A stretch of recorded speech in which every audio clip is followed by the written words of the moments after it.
Of all the established competitive Pokemon out there, not all of them deserve their well-regarded reputations. And it's not just new players that perpetuate the seemingly impressive either. Plenty of experienced players have been fooled, or have fooled themselves into thinking metagame mainstays are more than what they seem. Though this, of course, tends to inspire a lot of debate. We're plunging right into this gray area, exploring that strange zone, teeming with the awful, not as good as advertised, or just excessively popular. Inspired by those players who are willing to ask, hey, is it just me, or is this popular Pokemon kind of bad? We're diving into 5 overrated Pokemon across the generations, and we're starting with Gen 5 Latias. When Gen 5 was current, the player base grasped at whatever option they could to withstand the unstoppable onslaught Black and White had become so famous for. While many defensive mainstays were among the most generally reliable Pokemon in the game, the diverse array of threats to be dealt with meant that sometimes you would have to use something that wasn't actually that good, just because it prevented you from automatically getting run over by the Genesects and Tornadus of the world. For instance, specially defensive Jirachi was incredibly popular throughout the generation, despite exerting very little pressure on the opponent and instead giving you absurdly easy entry to many Pokemon that you really didn't want to let in for nothing, like Gliscor, Ferrothorn, Skarmory, and Heatran. Jirachi would much rather be using sets that could actually do something back to the opponent, but his Spadef set was used much more often because it could take on threats like Reuniclus. Even if it wasn't a good Pokemon overall, it was still used as a sort of necessary evil.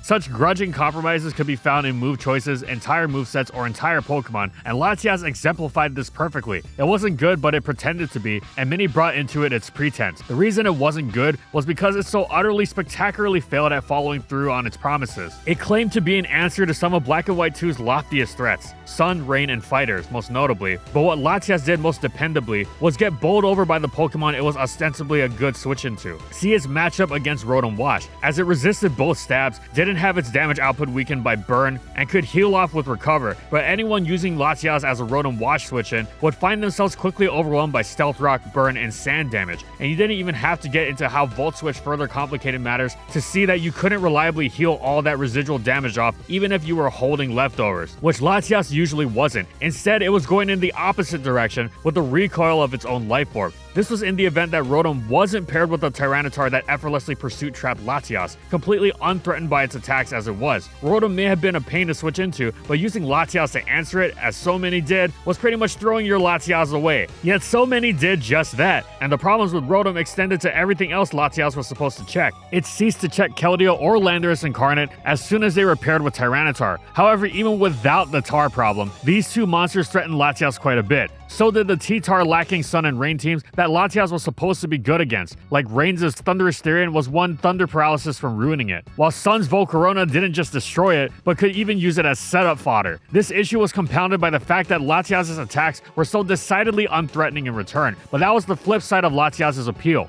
It didn't seem to be good defensively, but offensively as well. After all, it had Draco Meteor, the defining stab move of the age, and it was powered by Life Orb, but Latias was actually incredibly easy to wall, which wasn't surprising considering that the threshold had been set much higher by a Pokemon that was very similar to Latias, only stronger. Latias was a quintessential example of a Pokemon that was good on paper and not in practice, yet it was so appealing on paper that it repeatedly fooled the player base into seeing consistent use. But that isn't so baffling considering how tough it was to take on some of the threats it was supposed to. Or at least it wouldn't be if the tier didn't also have available a nearly identical Pokemon that was much better. Latios, of course. Latias being used more than Latios in current gen Black and White 2 is one of the eternal mysteries of the universe, at least when you look at it in hindsight. Back then it seemed to make sense because Latias' walling was supposedly integral to the metagame at large, but the fact is that Latios would still check the same things and actually do a much better job despite the lower bulk because of how much more threatening it was to the opponent. Latios is now universally agreed as the best, most broken Pokemon in Gen 5 OU, famously impossible to switch into safely, as for so long overlooked by Latias' empty defense. Nowadays, if Latias is used, it's generally going to be using Healing Wish. It finally having been recognized, it's at its best when it's sacrificing itself for its teammates. But for Black and White's tenure as the current gen, Latias wasn't just overrated, but in many cases outright bad, because you could see right through its promises and players believed them anyway. And speaking of which, that brings us to our next Pokemon, Gen 3 Cloyster. But before we talk about the next mon, here are some legendary earbuds earbuds with our sponsor, Raycon. The holidays are here, and if you're looking for a holiday gift, Raycon has got a deal for you. You can save up to 20% off on all Raycon audio products. Honestly, I don't know how I'd get through the day without my Raycons. In fact, I use my Raycons literally every day because I literally can't do chores without listening to something, be it music, a podcast, or an audiobook. These essential open earbuds are feather light, as you don't even feel that they're there. But seriously, I can leave them on for hours and I forget they're even on. And they also have a great balance of audio since they are better at letting in your surroundings. For example, you can go for a walk and listen to your favorite podcast, but still be aware of traffic, which is something I often do. They also hold an insane amount of battery with a 36-hour battery time. I don't have to charge these often. How convenient. I really don't know how I'd get through the day without the Raycon Essential Open Earbuds. The Essential Open Earbuds are here for the holiday season and they're selling fast. Raycon audio products are up to 20% off this holiday season,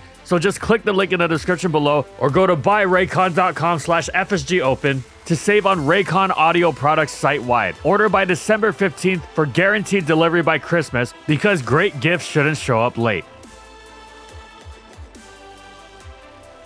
Cloyster's promises weren't as lofty as Latias's, but they weren't unsubstantial either, and in spite of how consistently its flaws put the lie to its potential, what Cloyster could be is so tantalizing, it often lures in even those experienced enough to know better. Cloyster is a spiker that, unlike Skarmory and Fortress, cannot be trapped by Magneton's Magnapole, which provides a major advantage against many common Magneton teams, especially those that also use Claydol to permanently rapid spin away the spikes of the trapped and KO'd spikers. But even when Magneton isn't in the picture, Cloyster is unique as a spiker that threatens Claydol, the tier's go-to spinner with super effective stab. As if that's not enough, it packs the incredible utility of Rapid Spin and the power of Explosion, and unlike the similarly talented Fortress, in addition to that whole lack of Magnapole variety, Cloyster's also packing a Stab Surf that effortlessly gives it the power to chase out most normal resists, making it easy to get an unresisted boom off, a boom that is also stronger than Fortress's to boot. This boom is also much easier to pull off in the first place thanks to Cloyster's respectable base 70 speed stat, which, when invested, actually lets it get the jump on a surprising number of useful Pokemon, including offensive staples like Tyranitar and slower defensive variants of Zapdos. As such, Cloyster seems perfectly primed for OE stardom as the go-to spiker on fast-paced offense teams that don't feel like having the hazards fueling their offense limited by the pesky Magneton, and love the idea of the spiker also being able to provide direct offensive pressure through Explosion, piling on another boom on the team style that, with Pokemon like Gengar and Metagross, is already going to have one or two, and indeed, Cloyster does have this niche, but there's a very good reason why it has a niche and it isn't a star. Why so many players have experienced such disillusionment upon experiencing the dim, cold reality of its potential's deceptive sparking, and why there have been discussions about demoting Cloyster from its OU status down to BL, thanks to how much its viability and usage alike have plummeted over the years. It's easy to see why Cloyster pulls even the most seasoned players in, but why is it that their time with it leaves them with that bitter, stinging aftertaste of regret? Well, the lack of Magnapole vulnerability meant Cloyster was not a steel type, meaning it had its leftovers cancelled out by the metagame's inescapable sandstorm and thus got worn down incredibly quickly, an issue amplified by its unusually low HP, which undercut its over-the-top defense and amusingly left it 3-hit KO'd by Seismic Toss under sand. And there was of course the obvious flaw of its non-existent special defense, which required hefty investment so as to switch into resisted surfs and hydro pumps from the Milotic and Swampert that it wanted to use as switch-in opportunities. Still, these flaws would be more manageable if not for the real backbreaker. Not being a steel type wasn't nearly as bad as being an ice type, whose added weaknesses compounded longevity issues something fierce, making it much easier to take down without offering anything really useful in return. Stab, Ice Beam, and a quadruple resist to opposing ice are far from traits, especially the latter given Cloyster's utter lack of special defense, but these upsides don't do nearly enough to outweigh Cloyster picking up weaknesses to the ubiquitous, meta-defining Rock Slide, while also getting stung by various Brick Breaks, and just as crucially, becoming neutral to Fire Blast and Metagross's Meteor Mash. It makes for a perfect storm of a Pokemon whose strengths are incredibly easy to bypass. You don't have to worry too much about it stacking spikes and spinning and booming when it faints so incredibly quickly. Cloyster's issues are in fact so bad that even teams it's supposed to have a good matchup against generally tend to manage just fine. The one thing that can be said for it is that at least the expectations placed on it weren't that high, which also makes it sad that it wasn't able to live up to them, but hey, it's not the same as crashing down from an initial wave of hype, the way our next Pokemon did with Gen 6 Talonflame.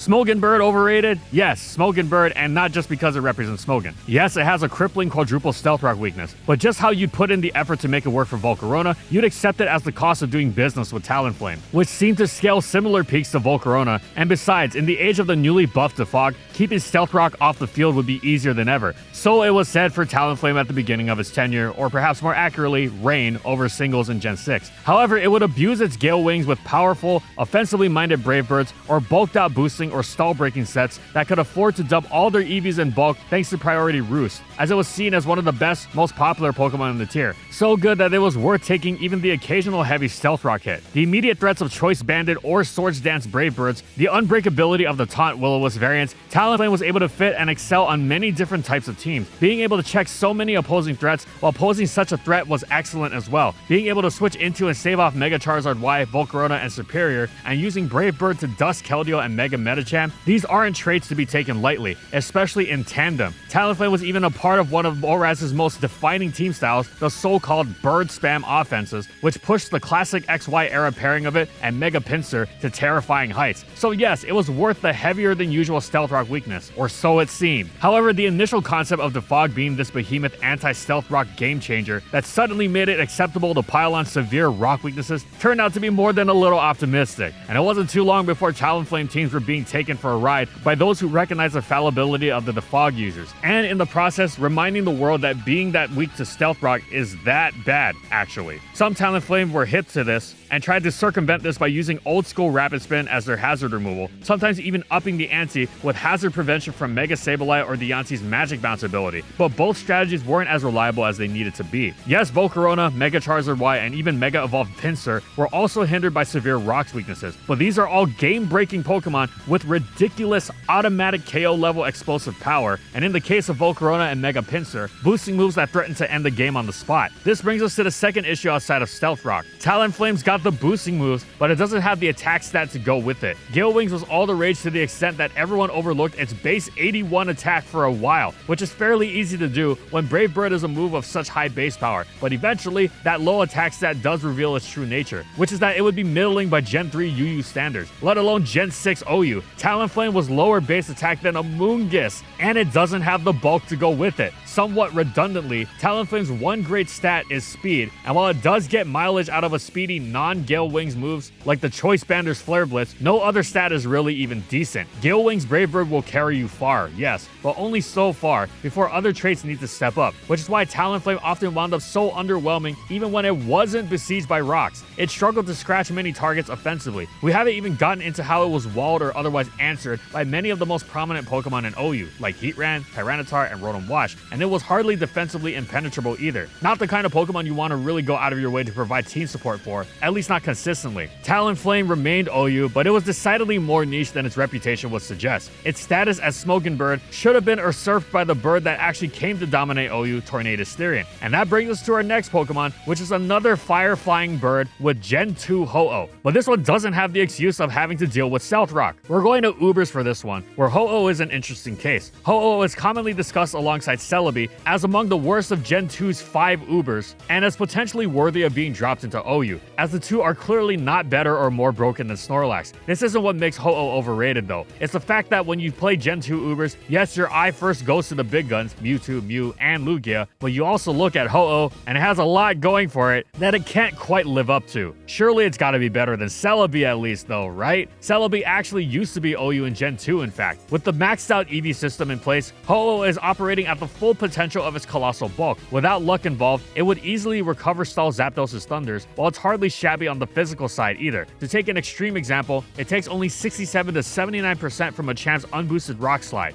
Rock Slides aren't exactly reliable even if they're stabs from Tyranitar or Rhydon either, because another of Ho-Oh's main appeals is the staggering 50% burn rate of its signature move, Sacred Fire, utterly ruinous to every physical attacker, and the chip damage goes a pretty long way even if you aren't having opposing attack stats. Synergizing perfectly with stalling opponents out through passive damage is Ho-Oh's Recover, which packs a stupefying 32 PP at at this point. Those are the main hits, but Ho-Oh's got a lot else to like as well. It's an amazing user of Toxic because the immunes are terrified of Sacred Fire. It's got the amazing water zapping coverage of Thunderbolt or Thunder in case you think Starmie can sit on it. It can rack up Spike's damage with Whirlwind. It is itself Spike's immune, so it's even more impossible to wear down, and its monster attack stat means it can lean into a curse sweep nicely. Ho-Oh lures you in with these, but then you realize, oh, it's not actually that simple because Sacred Fire has only 8 PP. This won't get it very far even with the burn rate when Rest is around every corner. It's not doing a ton of damage either, as it may be strong, but with the type-based distribution of physical and special moves, the fire-type Sacred Fire is coming off of Ho-Oh's weaker special attack stat. No problem, you say. That's just the lay of the land in Gen 2 Ubers. The real way is to go with the high PP of Flamethrower, which is going to be much more useful for having literally triple the uses of Sacred Fire, meaning you're not going to be on the verge of running out before you've even clicked it once. You also know that there's no sense going for curse sweeps when you could go with Lugia for this role. Finally, as cool as it would be, you know the Sunny Day Solar Beam set isn't going to amount to much either. You're not even hitting as hard as Moltres, and having the Solar Beam coverage that Moltres lacks isn't enough to split the difference. Now you know Ho-Oh's role, an amazing Toxic spreader and shuffler of spikes, with Flamethrower so apt at threatening the most common Toxic immunes. Steelix, who Stab's Earthquake was also immune to, as well as Spike's immune Skarmory and the Rapid Spinning Fortress. It is amazing, right? Well, nobody could ever call it bad, but overrated? Maybe just a smidge, maybe even a bit more. The problem with Ho-Oh is that when you get past the insane hit-taking feats it can pull off, you realize it isn't really that different from a Celebi or a Suicune type wall. It isn't doing that much to the opponent in return. Its Flamethrower, while certainly a move with some heft for such a bulky Pokemon, is hardly threatening to cut its non-super effective targets down in the way of Zapdos or Raikou Thundermite. Ho-Oh's major threat is Toxic and whirlwinding around with spikes down. These are great strategies for sure, but hardly automatic, and more importantly, unique. If you have longevity, which really just means the move Rest, which most teams will have an abundance of, then you'll be able to take Ho-Oh on just as you would something like Aurora Raikou, especially because Ho-Oh itself has a major flaw in the longevity game. The price it pays for the immediate heal of Recover is a massive vulnerability to opposing Toxics, which it must run from almost as if they were rock slides, as if it gets stung by Toxic, the timer has begun, and being paired with Heal Bell Celebi isn't just another restriction, but just extends the timer. This wouldn't be a problem if Ho-Oh could do its damage more immediately, or make it stick long term, but since it can also only go for the War of Attrition, this hindrance really stands out. Ho-Oh is certainly tough to take down, but though its positives may inspire awe, they fail to overcome its limitations or its reputation. Now for our final pick, one which would have been unthinkable some time ago, Gen 4 Scizor. For anyone who was around when Generation 4 was just OU, this will come as a shock. When Platinum came around and gifted Scizor its signature weapon, the Technician boosted stab priority Bullet Punch, it rocketed to the #1 spot in usage and wouldn't leave for nearly 2 years. It wasn't until the bans of Latias and Salamence, two Pokemon Scizor would commonly check, that this long-standing king of OU would be displaced from the throne in favor of Heatran. Here's what's weird. The Scizor era was from late 2008 to summer 2010, but if you play on the Gen 4 OU ladder today, you might well be hopping into the DeLorean from Back to the Future. On the Gen 4 OU ladder of today, and really the past decade and a half, it's like Scizor never left. The way ladder players see the tier, it's still 2009, and there's nothing Choice Band, Bullet Punch, and U-Turn can't solve. After all, Scizor wasn't just a dragon checking machine, it U-turned on all of OU at one point. Plus, it actually had some of its best moments after the dragons were banned, with the discovery of the bulky Swords Dance Roost set, making it one of the best late game sweepers that, in the early game, doubled as superb defensive utility against some of the game's scariest threats, like Substitute Pain Split Gengar and Agility Metagross. The Choice Scarf set's fast stab U-turn, like a sort of proto-Genesect, also filled a unique, effective role on certain teams. So what is it that plunged Scizor into the territory where players of a certain experience look at you a little funny for using it? Why is it that it seems so ill-advised to use something as powerful as the choice-banded stab duo of U-turn and Bullet Punch? It seems especially strange since most of the players using Scizor on the ladder are also pairing it with other past their prime staples of the Gen 4 era like Lucario and Infernape. Fine Pokemon still, sure, but similar in how they've slipped into overrated territory by virtue of their flaws so often being overlooked, you're no longer stacking several of the best Pokemon in the game. Now loading your team with these is kinda stacking the deck against yourself. Scizor's signature sets, Band, Scarf, and Bulky Swords Dance, mostly banned, certainly have their appeal, but collapse under the expectation when you realize their biggest flaws. The Band and Scarf sets are deceptively frail, and beyond that, get worn down incredibly quickly, both by direct damage and all the U-turning they do when Stealth Rock is in the picture. And when spikes are added in, suddenly its best move becomes a really bad idea. Bulky Swords Dance is neither frail nor lacking in longevity, and indeed Scizor's most overall solid set. But the reason it has become a Pokemon whose real value is less than it seemed is that it's afflicted by the same problem as Lucario. They are both steel types, yet neither neither of them are Jirachi. They are both handily checked in their late game sweeping attempts by Jirachi, and Jirachi itself is a better late game cleanup artist. Of course, Scizor is lacking a ground weakness, which is far from insignificant and making it much better at taking on many of the Earthquake user from Scarf Flygon to Trick Room Bronzong. Scizor's boosted Bullet Punch also means it can very well overwhelm faster Pokemon that otherwise threaten to KO it, especially from low health. No picking it off with Gengar or even the steel-resistant Infernape if it's taken a bit of chip damage. But Jirachi being so much better overall and completely stifling it is difficult to overlook when Jirachi is now the one that reigns atop the usage stats. Yet at least in this latter setting that offers the most battles in this metagame year-round, and where Scizor is spammed to levels that make its prime usage stats look plus special attack minus attack, you'd think Jirachi would be the one trying its hardest to muscle its way past being outclassed into some sort of niche somewhere. It's bizarre, and this excessive Scizor usage doesn't really seem to work that well, but that does nothing to dampen the enthusiasm for its viability that this player base seems to have, and it's quite a lot of people too, considering how this anomaly has remained largely static amidst the constant fluctuating ladder player base of the past 15 years.